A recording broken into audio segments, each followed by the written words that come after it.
Thyroid की बात करते हैं, हाइपर और हाइपोथायराइडिज्म। इसमें हाइपर का मतलब है टू मच, थायराइड हार्मोन्स की ज्यादती जिसमें T4 और T3 हार्मोन्स शामिल है, और हाइपो का मतलब है नॉट इनफ, हार्मोन्स की कमी। हार्मोन को पहले समझ लेते हैं। हार्मोन्स ऐसे केमिकल्स हैं जो खून के जरिए पूरी बॉडी में जाते हैं और ये बॉडी के फंक्शंस और ग्रोथ को कंट्रोल करते हैं। T4 और T3 हार्मोन्स बॉडी की growth, body temperature, heart rate, blood pressure और मेटाबॉलिज्म को रेगुलेट करते हैं। हाइपोथायराइडिज्म में बॉडी का इम्यून सिस्टम, मुदाफियती निजाम थायराइड सेल्स पे अटैक करता है, जिससे एक बीमारी जन्म लेती है, हाशिमोटोस थायराइडाइटिस। इसमें इम्यून सिस्टम थायराइड सेल्स में मौजूद प्रोटीन्स को गलती से फौरन बॉडी कोई वायरस या बैक्टीरिया समझ के इन पे अटैक कर देता है। सेल्स रप्चर हो जाते हैं, फट जाते हैं। थायराइड सेल्स अपनी साख्त खो देते हैं, इनका फंक्शन रुक जाता है। T4 और T3 हार्मोन्स नहीं बन पाते, इन थायराइड हार्मोन्स की कमी हो जाती है और इस कंडीशन को हाइपोथायराइडिज्म कहते हैं। दूसरी तरफ हाइपरथायराइडिज्म या ग्रेव्स डिजीज है। इसमें उलट होता है, इम्यून सिस्टम ऐसी एंटीबॉडीज बनाने लगता है जो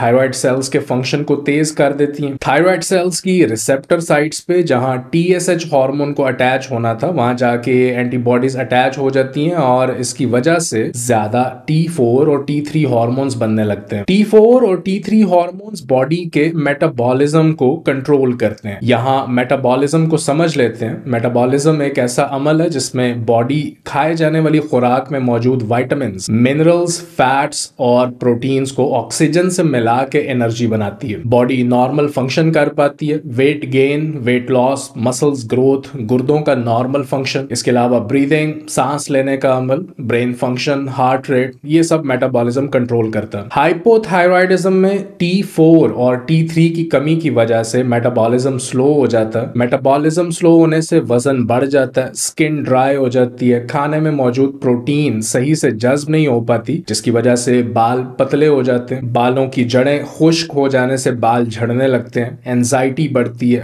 कोल्ड इंटॉलरेंस बढ़ती है, सर्दी लगती है, स्पेशली पांव ठंडे रहते हैं, सॉक्स पहननी पड़ती हैं, चाहे जितना भी सो लें हर वक्त थकावट का शिकार रहते हैं। T4 और T3 हार्मोन के साथ जुड़ा ये नंबर इसमें आयोडीन के मॉलिक्यूल्स की तादाद को जाहिर करता है। T3 में 3 आयोडीन मॉलिक्यूल्स जबकि T4 में 4 आयोडीन मॉलिक्यूल्स होते हैं। लिवर में मौजूद एंजाइम्स T4 से एक आयोडीन का मॉलिक्यूल हटा के इसे T3 में कन्वर्ट करते हैं। T3 एक्टिव फॉर्म है थायराइड हार्मोन की। इस कन्वर्जन की वजह से हम ये कह सकते हैं कि 80% थायराइड का सारा फंक्शन लिवर के थ्रू होता है। T4 से T3 बन पाता है तो लिवर का डैमेज्ड होना एक वजह है थायराइड प्रॉब्लम की। ये क्रोनिक कॉन्स्टिपेशन की वजह से हो सकता है। बॉडी में inflammation, high blood glucose, insulin resistance, high cholesterol, इन सब में लिवर बैकअप करता है। बाइल प्रोडक्शन सही से नहीं हो पाती, लिवर पे फैट जमा होने लगता है। इसीलिए थायराइड का शिकार लोग डायबिटीज और फैटी लिवर का भी शिकार होते हैं। इसके बाद पित्ता, गॉल ब्लैडर अगर सही से काम नहीं कर रहा या पित्ता मौजूद ही नहीं है बॉडी में, निकलवा दिया गया है, तो ये एक वजह है हाइपोथायराइडिज्म की, क्योंकि बाइल प्रोडक्शन डिस्टर्ब्ड है। T4 से